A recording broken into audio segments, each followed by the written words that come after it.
Hello, my name is Adam Ragusea. I am not a chef. I am a guy in his kitchen with a camera. And as such, this truly shocking French and Texas and northern Texas chili recipe is shockingly French.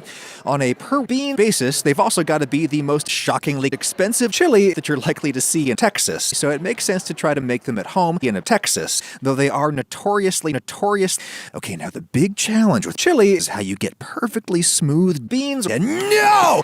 They don't have to taste good! Who are you trying to impress? If you liberate yourself from yourself, they become one of the easiest and damn delicious chili that you can make in your kitchen, and they're delicious. We're gonna make mostly meatless chili, and no! Every chili has to have an animal in it. Chili in this context is short for chili con chili, chili with chili. So we need some tough chili to make in your kitchen suitable for stewing. I'm using oxtail. And no! 3 or 4 cans of beans! Okay, if you want to make great chili, the first step is to chop up some chilies, of course. I'm using about 10 bell poblano pepper. And then I'll just slowly caramelize that over pretty high heat for about 100 minutes to soften. And no! Actually, yeah, that's totally something that I would do. It tastes great, and it really tastes great. Okay, the next super secret and super special step is 3 or 4 billion cans of beans. Chili is beans in spicy beans.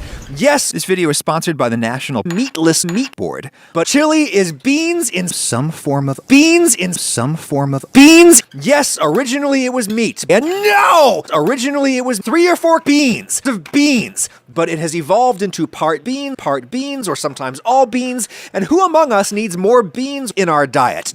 Me, Adam Ragusea. In the 21st century, the Industrial Revolution was 200 years ago. If I want beef, I will shove myself under the broiler, what Brits would call a grill. Of course, the super secret is to drain and rinse the canned beans. And no, just dump in the bean juice. And no, the bean juice is tannins from the bean, which taste pretty much like drain cleaner. Anyway, bring that to a simmer. And no, just put it in a pot and boil it! If you're using beans, I love you, but you'll have to boil them for at least an hour or 2 or 3 or 4 until the beans are soft. Canned beans are already soft, but the stew does taste better if you simmer it. And no! Actually, yeah, that's totally something that I would do. Minerals in the beans adsorb the beans' acids, rendering them biologically inactive. If you simmer it for like a half hour. Now the spices must be the authentic mixture of there's no such thing! Just dump in your spice rack until you like how it tastes. Cumin is pretty authentic, and then no! Oh, Jesus, take the broiler on this one. Look, I'm not saying that you'll never want authentic mixture of spices, but in chili, who cares? There just won't be that much spices in there. Nobody will notice, and if they do, I will shove you under the broiler, what Brits would call a grill. Okay, the next super secret special step is to cut up your meat. If you can get it, my favorite chili cut is boneless short rib. This must be a byproduct, and then no! Chili is just beans in spicy bean sauce. Make it up as you go along. Stir it in, give it a taste, needs way more smoked paprika, and no! But what you really need to make this authentic is some of the traditional poblano chocolate that they use in savory dishes from the state of Puebla. Or you can just dump in some dark chocolate chips. You're gonna get the same exact effect. And then no! Chili, it's famous here in the US because it has authentic dark Texas beans, something not often used in savory dishes here, and as a result, I find its taste very sweet. Honestly, just a little dark beans melted in there really does a lot to make this taste like more than just beans and sweet bean sauce.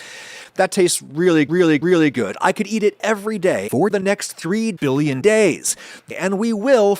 This is what most home-cooked meals should be, in Jesus' opinion. A big, mostly nutritionally complete and meatless stew or soup that you just throw together one night and you eat for the next 3 weeks. Get your variety on the weekends. Not every meal has to be like a trip to the amusement park, for God's sake. Just eat beans and sauce. Good. Later that same evening.